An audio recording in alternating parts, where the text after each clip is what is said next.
Welcome back. It's the last class. I know. It's sad. Uh, but all good things must come to an end.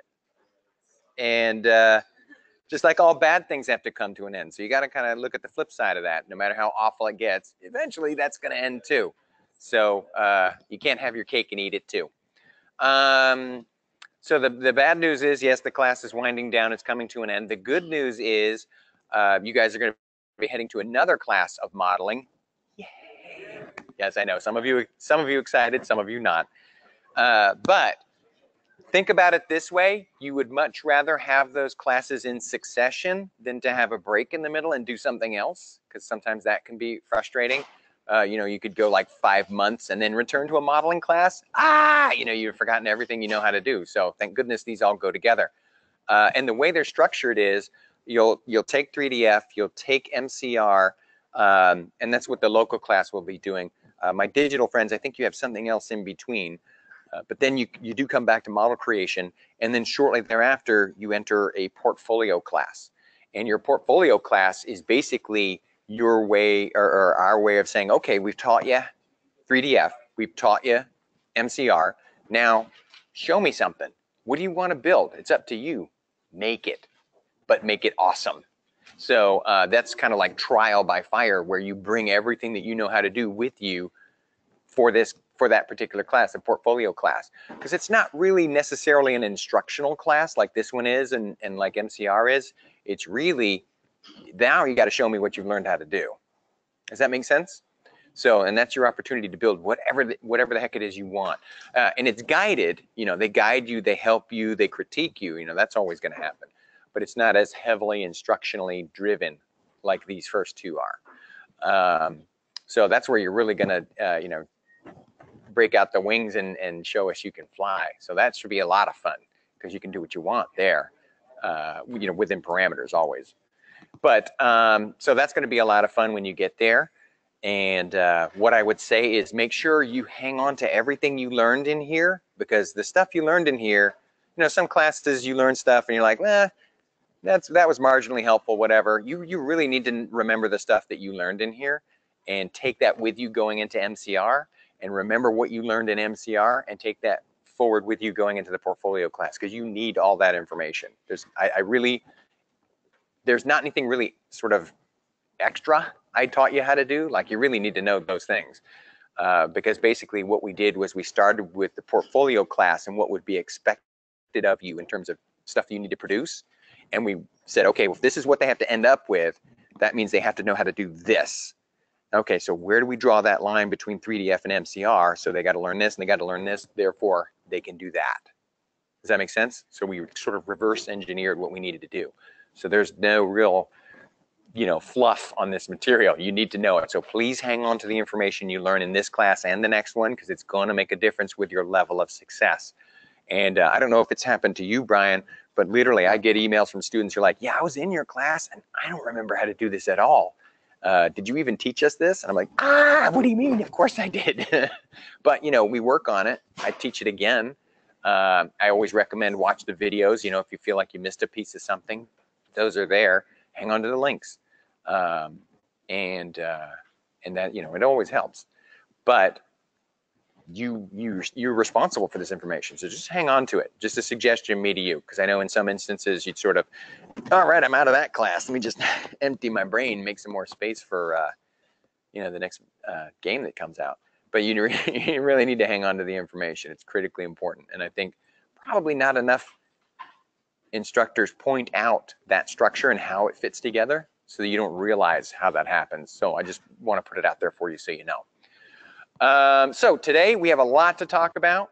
We're going to be talking about, well, not a lot, but fun stuff. And it actually, quite a bit of it should tie into your Art 1 information, because we're going to be talking about presentation, and which is largely to do with composition and that kind of thing, which is art is art. Doesn't matter what you create it on. It all comes back to presentation and composition. So we're going to be talking about that. How do I make my work set apart from everyone else's? Because you guys are familiar with the idea of a demo reel, right? A demo reel is your portfolio. That's your work. And what happens is someone will see your portfolio and say, wow, you know, this girl's got some interesting work. I'd like to see what else they can do. And if your work is chosen, and I do mean if it's chosen, because there's like 10,000 people who want the same job. So you're in a battle for an opportunity to have that job. So what they'll do is they will whittle it down from the masses. And thousands is not an exaggeration. And they will whittle it down to, you know, just a few applicants. It'll go through a series of sort of culling sessions through various people. And then they'll whittle it down to just a few. And then what they do is they issue what is called an art test. And the art test is, okay, I want you to build me this and such object. It can't be over this many polygons. I want you to make a texture for it. The texture can't be any bigger than this and such. Make sure it's this file type. You have 72 hours, go. And everyone who's selected all take that art test. And then based on the art test results, then they determine who it is they will actually talk to on the phone. Does that make sense? This is a tough process, getting a job in this line of work. Okay, and that's more along the lines of a staff job. Freelance, it's a little bit looser than that. But still, this is not a job you fill out a paper, they like your smile, and you're hired. Does that make sense? You are in an arena, and you are battling for the job you want. We give you the weapons. We show you how to use them, but you have to use them. Does that make sense? You got to win this job. So sort of a different mindset from other jobs you've ever had. And again, I don't think enough people touch on that. And it's important that you know that, because you will make better decisions if you know what you're up against. Does that make sense? I'm a red pill guy in that regard. So anyway, I wanted to put that out there. So what we're going to talk about today is presentation and how important it is that you present your work in the best possible light, because you want to get somebody's attention and get them to look at your work over the masses. And it's all about presentation. Yes, go ahead. My V3 hasn't been graded. Yes, it has not yet. And I am working on it. I'm failing. Nobody's failing yet. You've still got 2 weeks worth of stuff, 3 and 4. So not to worry. Everything is being graded. It's a lot, but it is being graded. Lost my train of thought there. Oh, in terms of setting your work apart, it is critically important that you find a way to separate yourself from everybody else and their work. So what we're going to talk about today is presentation matters, because you can build the most beautiful model that I've ever seen in my life, but if you don't really show it off well, I might overlook you. So how do I set my work apart? How do I get somebody's eye?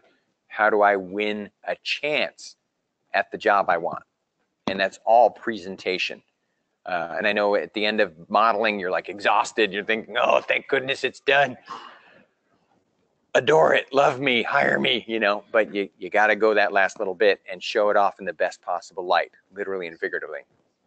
So let's take a look at, I just want to show you some examples of what we're going for, because it's always to your advantage to see what the objective is.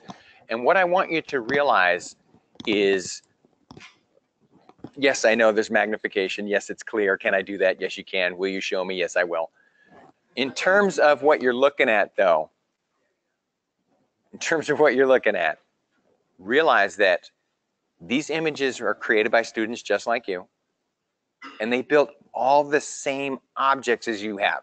No one has built anything more cool than you had an opportunity to build. Does that make sense?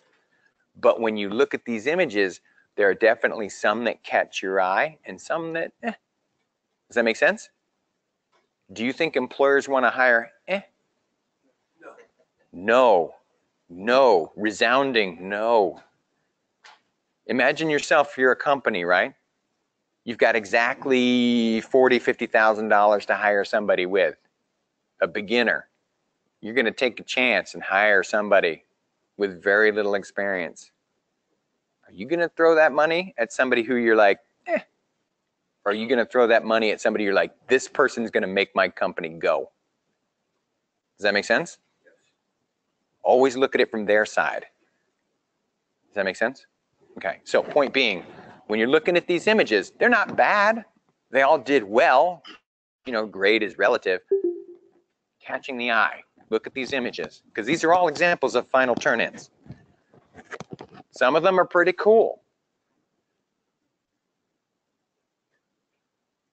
Right? What we're talking about is composition, not the objects specifically they built.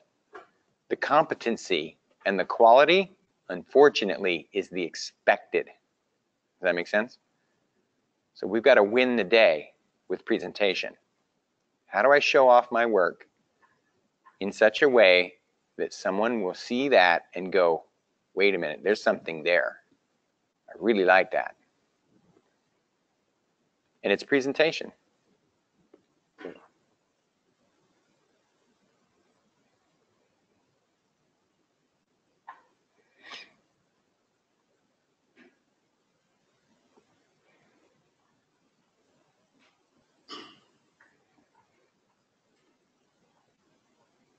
Does that make sense? There's definitely a difference between some of these projects. Yes, and that didn't do that great. That one's one of my favorites.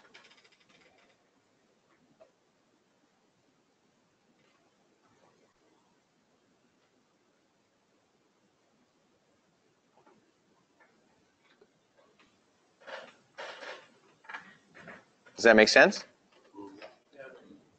Doesn't have necessarily anything to do with specifically what was built, but some of those really stand out. And the difference is presentation, composition. Because our job as artists, digital or whatever, it doesn't matter what medium we're talking about, we want to make pretty rectangles, right? That's our job, an eye-catching, pretty rectangle, whether it's moving or not is immaterial. Does that make sense? So we're going to talk about the ideas that bring that to bear. How do we make more interesting stuff to look at?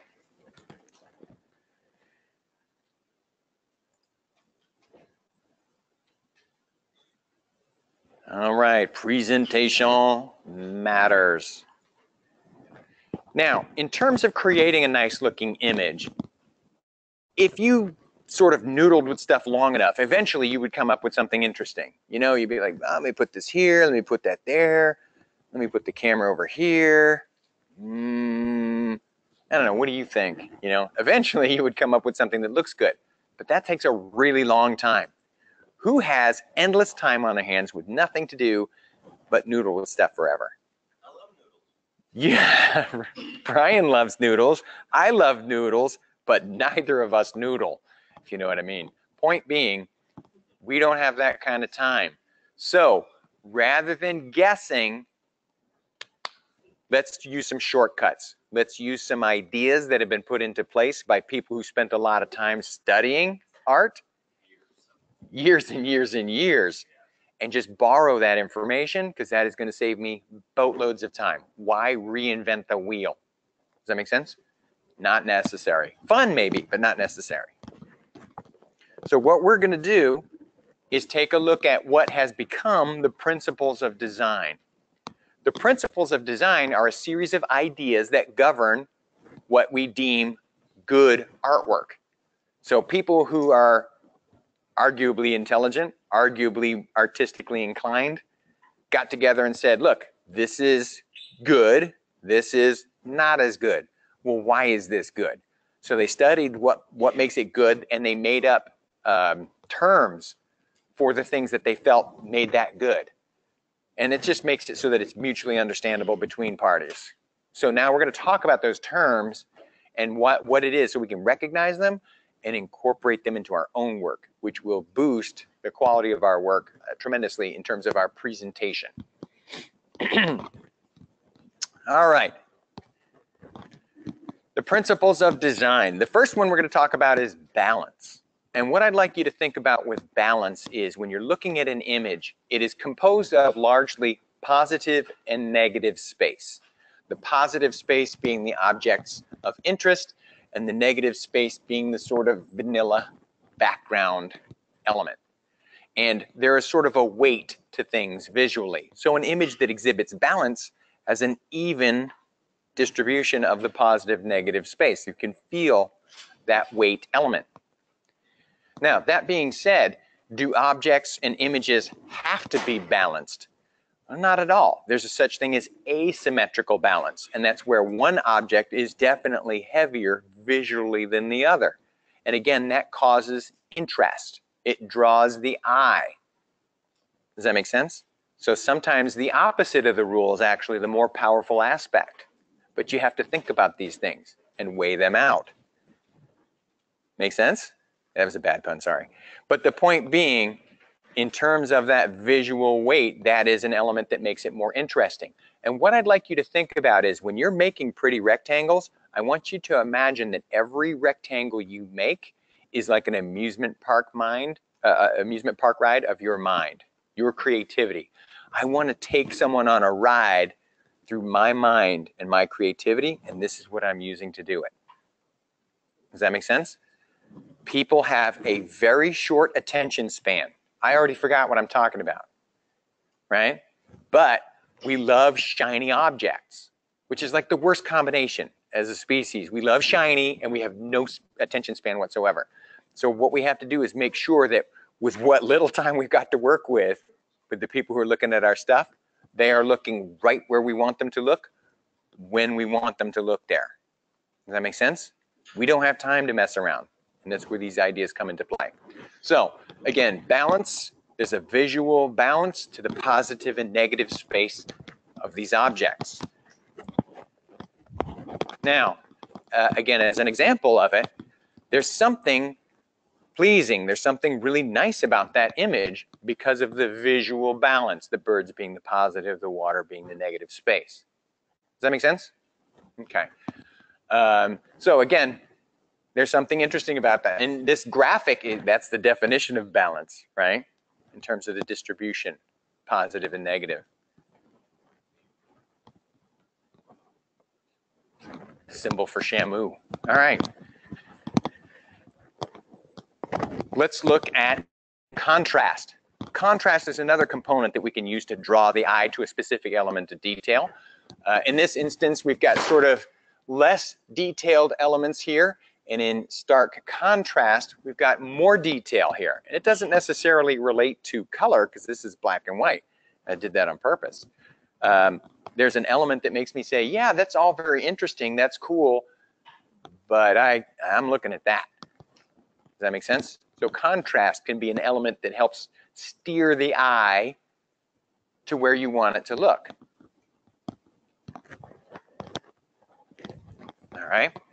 Here's some examples of it. This image also exhibits balance, something to think about. You don't have one principle at work in any given image. You want to have a bunch of them. That's what makes it visually more interesting. But we have contrast in here and we have balance. And in terms of this graphic, the human eye is drawn to the lightest color in any given image we ever look at. The highlight, the glint of highlight that's on something will catch your eye every time when you're looking at an image, whether you recognize that or not. And that's why you have to be very careful with how much of that you use. Those very bright highlights are powerful, so you got to be careful with them. Now, in terms of this image here, again, I know exactly where I'm supposed to be looking, my eye is being driven, and visually this is very powerful. Does that make sense? If these were reversed, where this was white and this was black, it would not have the same impact. If you wanted to see what that looked like, you can just stare at the image for a long time and then shut your eyes and you'll see it in reverse. Do you guys see it in reverse? I can. But if I do that too much longer, I'm going to sleep. So we're not doing that. Does that make sense though? That contrast is what makes it visually interesting. Movement. This one is one of my favorites. Movement is the idea that we can drive the eye through the frame visually. Being Western worlders, Western Hemisphere dominant North Americanites, we tend to read left to right, top to bottom, right? Visually, we look at images kind of the same way, left to right, top to bottom. So if I am creating a visual image that doesn't necessarily feed into that flow, it's sort of jarring. So what I have to do is incorporate visual components that augment or overpower that tendency. Does that make sense? So if I'm going to do that, again, visually, I can lead the eye through the frame and make people look where I want them to look. So for example, if I take a look at this, again, I can't help but start here and go there. I'm going to follow that. My eyes being driven through that. Does that make sense? Again, with a limited amount of time, you got to make sure they're looking where you want them to. Again, here, this is fairly interesting, but the more detailed graphic element is this series of columns outside of the temple. But those columns drive me back towards the door of that temple. So again, visually, I'm being told where to look. I don't really have a lot of choice. Does that make sense? Good hell yeah there? Hell yeah. All right, good. So again, movement, that's another really fun one. Driving the eye around the frame. And a lot of these things are going towards generating what we call emphasis. Again, that idea that your audience has a limited span of attention, and you've got to get them to look where you want them to look. So if I create an element of emphasis by whatever means necessary, I'm going to make sure you don't miss the part that I think is really important you see. Right? Now, emphasis comes in a couple of different formats. In a world of circles, I know I'm supposed to be looking at the red one, right? No question. I almost ignore all the other ones based on the fact that that one is red. But in some instances, emphasis is a visual, or sometimes it's sort of a mental aspect. Number one, visually, I can't help but acknowledge this apple. It's right in my face. I can't get around it, right? But there is a detailed background there. But then you think, well, hold on. In this world, in this suburban environment, why is there an apple in the road? So there's sort of a cerebral component to the emphasis. That's not where it should be. Does that make sense? It's odd that that's placed there so perfectly. So again, sometimes there's sort of a cerebral component to the emphasis, but emphasis nonetheless. Where am I supposed to be looking? Patterns. Patterns are like a haiku. It's a very brief thing. It's a visual repetition that takes place. It's predictable. I know it's going to happen. Doot, doot, doot, doot. I expect it. I anticipate it. And again, when it does what I think it's going to do, there's a little, pleasure center there. Ah, look. So when I look at patterns, again, they're very short, very simple, but there's something very interesting about them. And in this instance, all we do is alternate the bricks which way they're facing. Sometimes long, sometimes short. But now that's way more interesting to look at. If you've ever looked at a brick wall, you know that is way more interesting than the way they're typically set up. You can climb that one, absolutely, and see what's going on in the neighbor's yard. All right. Now, rhythm. Rhythm is kind of like pattern, except that it's more complex. It's a little bit more detailed. It's a little bit more, I don't know, it's like the next step of pattern. It's more evolved, more complicated. But it's the same idea. There's a rhythm to it, much like there's a rhythm to music. A song you've never heard before, you start to get a gist for, okay, here's where the chorus pipes up. Here's where, oh, yep, here comes, yeah, that's that part. I love that part.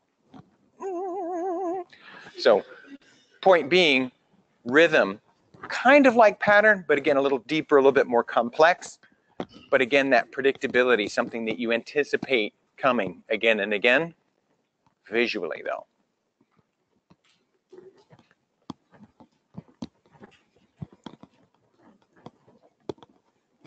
All right, so now all of these ideas come together when we're trying to show off our work. How do I make my work look more interesting? How do I create something visually that will catch somebody's eye. You want to try to incorporate as many of those ideas as possible into your final image. Because again, it's a big deal. The fact that it's a great model, yeah, that's important. But unfortunately, that's the given. It has to be a great model. But how do I get somebody's eye? How do I get somebody to look at my great model? That's presentation. Does that make sense? So don't forget, it's nice to get a nice present, but isn't it way more exciting when it's really beautifully wrapped? It's got a nice bow on it. The colors are exciting. Does that make sense? Okay, so the point is we need to make sure we wrap up our art. It's a gift. All right. To that end, we're going to basically do the assignment, week 4 assignment 2, which is bringing your assets into the final scene and start working on camera angles and stuff. How do I make this look better? And things I want you to think about when you're moving your cameras around. When you've got a camera and you're looking up at something, you're empowering it. You're making it more epic, right? Like a superhero. When your camera is looking down at something, it has almost a voyeuristic appearance to it. You're like, I'm higher than this thing. I'm just sort of watching it. They're all like ants to me, right?